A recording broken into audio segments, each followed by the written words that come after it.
just about a week away from Election Day. How are you feeling right now? I'm feeling great. I'm feeling energized, excited. Yes, but I'm ready for this to be over after 10 months on the campaign trail. You know, it's a pretty sizable field. It's certainly narrowed. Some of your colleagues in Harrisburg have been in this race. What made you want to jump in? Well, I believe that this is a moment where we have to send a real fighter to Washington, D.C., a troublemaker in troubled times. We have tried status quo politicians and establishment politics, and there's not a particular interest for that anymore. People want real change, and that requires people who know how to speak truth to power, who also understand the substance of policy and legislating, and who are also going to be held accountable to the people and not to moneyed interests. So I believe I'm that candidate, and I believe that my campaign has borne truth in that. So give me a little bit about your platform. What would your priorities be if you were to head to Washington?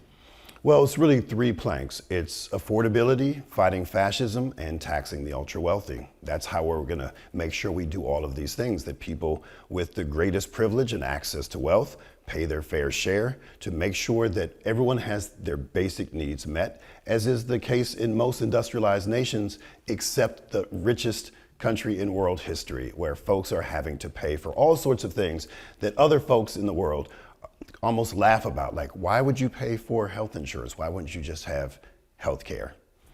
You mentioned affordability. Of course, that's the big buzzword. Everyone's talking about affordability. What kind of concrete plans do you have that would help make people's everyday lives easier, more cost effective?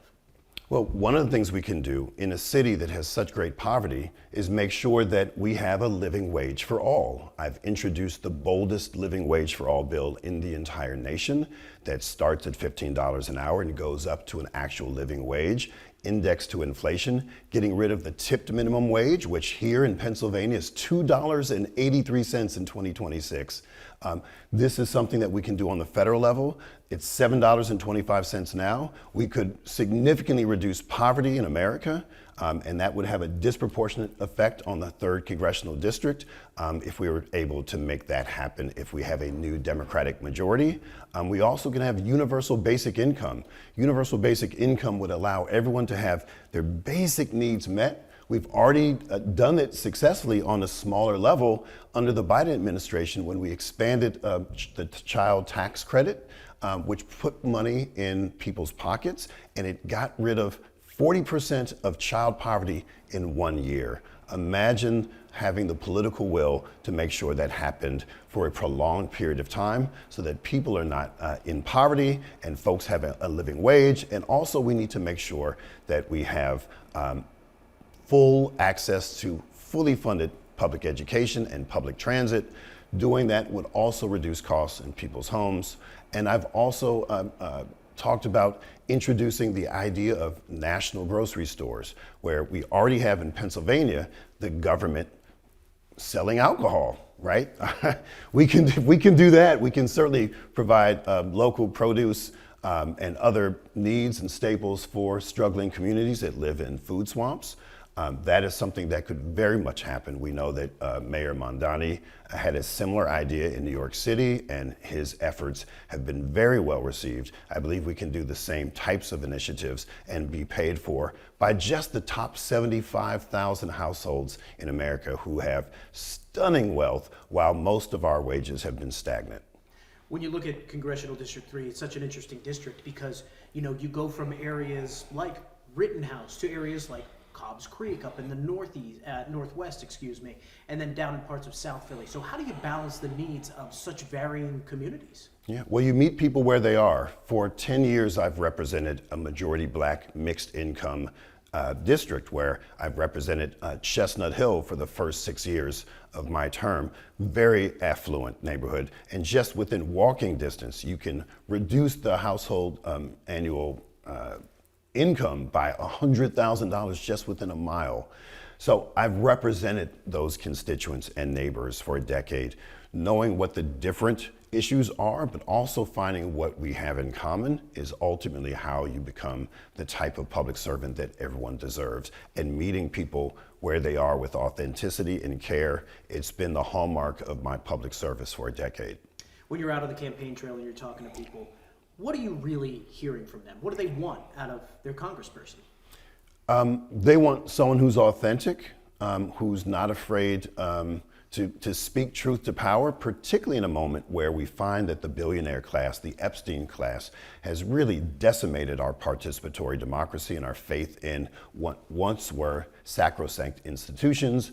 They want someone who's going to shake things up and know that that person is going to be accountable to them. People have been betrayed in Philadelphia and Pennsylvania when we see the critiques of folks who run one way and govern another. And people want to know, well, how do I know you're not the next person to flip? And I say to them, unlike others, I have a legislative track record where people can see how I voted over thousands of votes, the bills I've introduced, the things that I've co-sponsored, the things I've advocated for. And that's something that you can't just make up. It is a track record that I'm very proud of, but also they want someone who is unwavering. When we talk about all of these forces that hurt working families, they want to know that they have a real fighter and someone who is not invested in politics as usual, but is there to serve the people's interest and not moneyed interests. You mentioned people's faith, people losing faith. There was a Gallup poll late last month that said 86% of Americans disapprove of the job Congress is doing. You can't get Americans to agree on a lot right now. They agreed on that. If elected, how would you work to restore people's faith in their elected leaders?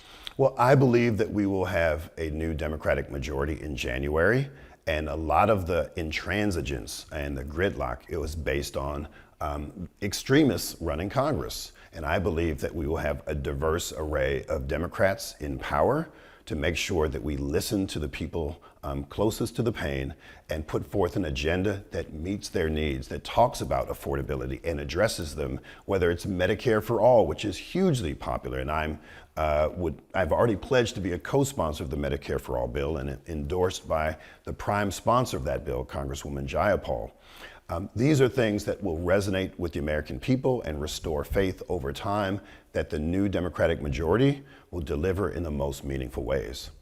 We're talking about a primary race, so of course you're running against other Democrats in what has been rated as the most Democratic congressional district in the country. What sets you apart from your opponents in this race? Well, I think several things. One is I don't need polls to know what the moral center is. So when people are now talking about abolishing ICE, I introduced anti-ICE legislation just months after I took office in 2017. It wasn't popular, but it was the right thing to do. I knew the threats of ICE. I worked with families in sanctuary. These are things that we have to lead on, even when they may not be popular or well understood among the populace, but it was the right thing to do. I also have never accepted a dime of corporate PAC money, because so many people are so disenchanted and disillusioned about all these politicians, whether Democrats or Republicans, whether they're in the cities or country, taking money from the very corporations that profit off of our misery. And I've never taken that money because I want people to know that I'm independent of those influences. I also do not have establishment support. And just like you said, there's a low opinion of Congress. There's also a low opinion of establishment politics. This is how we got here. Centrism and normalcy, as though normal was somehow good for working families. And establishment politics is exactly what we need to move away from. We need to shake things up. And I'm the only candidate who has a track record. I've never been endorsed by my own political party in a contested race. And now that's a badge of honor. And yet I still work with Democrats and Republicans such that I've gotten 5 bills enacted into law in my first 6 years. I've introduced 3 bills that passed out of the House just last year alone. And this is the type of work that we have to do, where people understand that it's not just about flowery speeches and big endorsements from politicians, but it's about doing the work of and for the people. Let's say you win, you're off to Washington. What's day one priority for you? Well, finding my office, I think. Seriously, I would think that we have to begin the de-Trumpification of government. Trump and his thugs need to be held to account, but we also have to make sure we restore all the things that he has sought to destroy institutionally, politically, operationally. We have to start there, but we also have to make sure that when we do take back the House, and I believe Democrats will, that we have to have a bold vision for this country that's not just about going after Trump, it's about a post-Trump reality where we invest in shared prosperity and making sure that everyone has a seat at the table. Representative, just about a week from Election Day, give me your final pitch. Why should people in the 3rd Congressional District choose you to be their next representative of Congress? Well, if you want real change, if you want someone who has a track record of not just shaking it up, but getting things done, someone who's able to activate the base, reaching out to young people, reaching out to disaffected Democrats, reaching out to people who have never felt seen in traditional campaigns and candidates before. This is an opportunity to join a movement that's so much bigger than me, a political party, a congressional district. This is about saving the very soul of our nation, and I believe I can be that public servant that serves the people and not moneyed interests.